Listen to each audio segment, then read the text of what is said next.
Hi, I'm Kim, and welcome to my messy quarantine workshop. But since we're all stuck at home these days, I've been seeing a lot of people on the boards and forums I'm on that are discovering or rediscovering needlework as a hobby, which is awesome. Welcome everybody.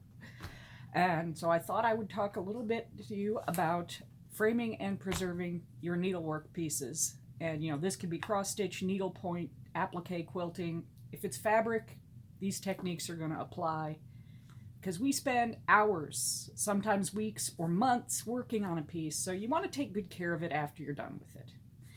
And I have not only been a needleworker since I was a little girl, I've also worked as a professional picture framer. I have literally framed up hundreds of people's needleworks, antiques and new, so I'm happy to share some of this knowledge with you. And I'm going to start by talking about one of the first needlework projects that I really seriously did when I was little. This was the early 80s, and I spent all summer vacation working on this embroidery piece, which I have here. And, for a little girl, I think I did an amazing job. I spent months working on this piece. And my grandma was so proud of me, she went out and bought me a frame, and she put it in that frame, and this hung on my wall until I went off to college. And then, I grew up, got my own place, I reclaimed it, and when I was working as a framer, I decided that I was going to get this out and clean it up and, make it, put it in a nice, beautiful frame because I still wanted to keep it and still love it.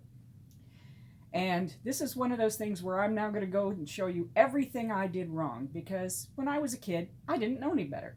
And neither did Grandma because this was the best we knew at the time. First off, I never washed this piece. I spent all summer handling it with my grubby kid hands and never washed the fabric afterwards. This one didn't get washed until I took it apart out of the frame 20-something years after I did it. When I did this kit, this fabric started out white. Here's a piece of white even weave. This is a white even weave linen today compared to this piece now. Look at what 20-some plus years, it's longer than that now. This was probably stitched around 1983. So look at how all that time has done to that white fabric. Some of this is from the oils from my hands. Some of it is from what happened to it afterwards. Oh, Grandma, bless her heart, bought me a frame and she put it in there. And this was one of those pressboard frames that you get at the craft store with, plastic sheet glass on the front and a cardboard back. And, from her perspective, this was the safest choice for a kid's room. Seriously, it was. You don't want to put something really heavy with real glass over a kid's bed where it might fall down. So, good choice there, Grandma. But we wrapped it around the cardboard and she stapled it in place into the cardboard frame, and there it hung for 20 years. Now, if I turn this over, see the little rust marks where those staples discolored the fabric? And you can see all of this discoloring. Partly that was from my hands, but partly that is also from the acid in the cardboard. The acids, the tannins in cardboards and wood will absolutely stain your fabric. And this is a subtle thing. You don't necessarily notice it just looking at it day to day. You just walk by, look at it on the wall and think, hey, it looks great.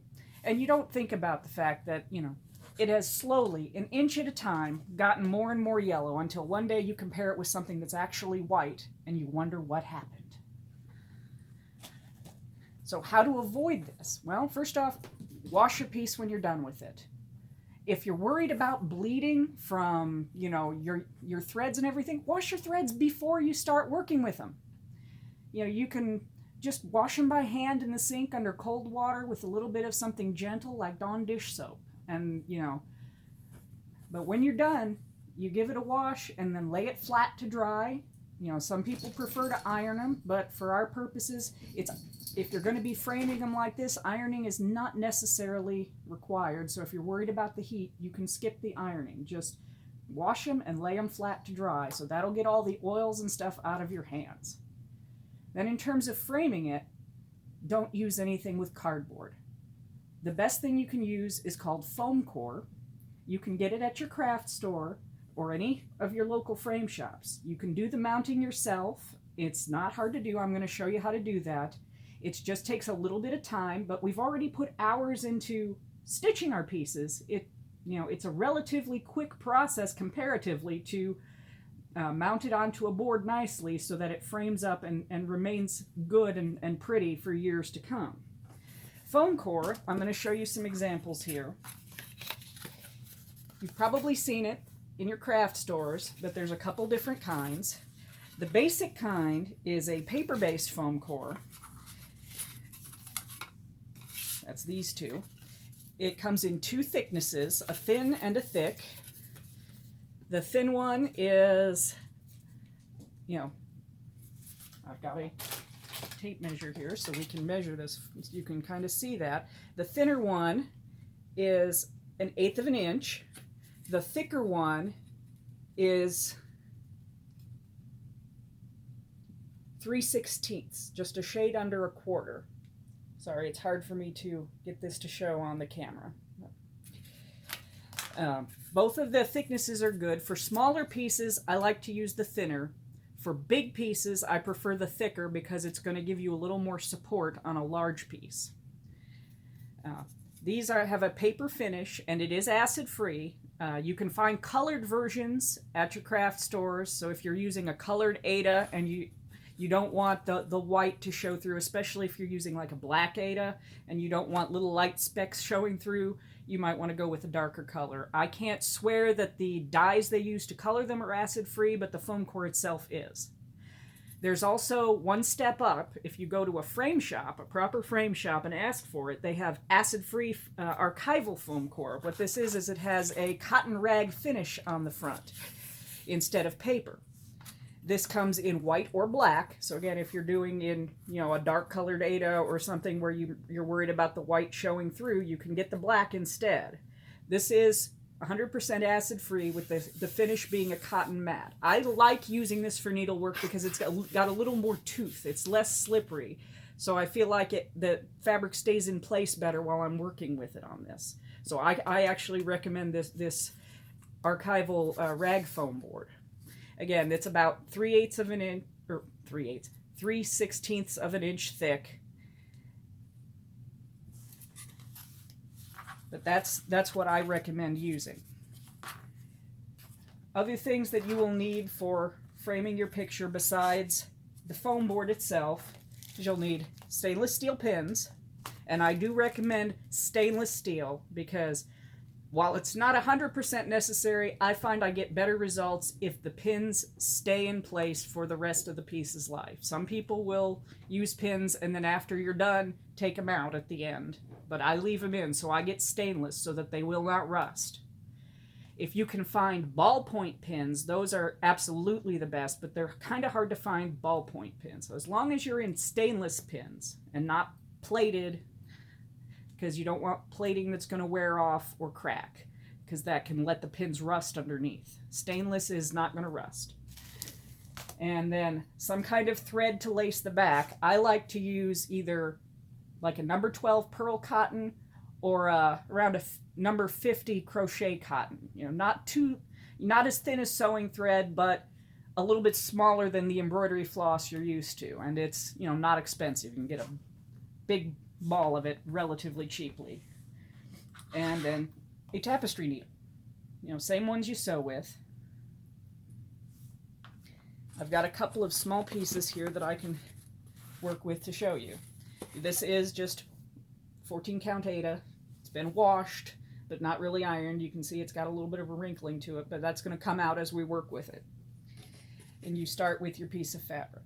How big of a piece you need of the foam core depends on what you're going to do with framing it. That's something that can vary. If you want to frame this with no matting and just put it in the frame as it is, then you need this foam board to be the same size as the back of your frame. And this is why with small pieces like this, you might want to use the thinner foam core, the 1/8 inch, because you can fit it more flushly into the frame, because the thickness of the frame plus the fabric kind of adds up, and sometimes if your frame isn't real deep, you can have trouble kind of getting it to stay in there. So the thinner foam core can help with that. Now, you notice I do not have tape on the edges of this. I have access to a serger. I'm lucky, so I just serge the edge of this. But I've got another piece here where I've just folded over and hand stitched the edges. I don't like to use tape because, again, the acid in the tape over time is going to yellow your fabric. But to just start off, you just want to kind of center it on the foam core. And then you're going to take some pins and put a couple of pins just in the centers. And I'm just, using the holes in the Aida cloth the same way you would if you're stitching, and push it into the fabric. Now, I know I don't have a whole lot of border fabric on this, but I'm an experienced framer. I don't feel like I need it. It's always better to leave more border than less. It's a lot easier to work with if you've got more fabric. That gives you a little more play for centering. And once you've got, just a few pins, one on each side,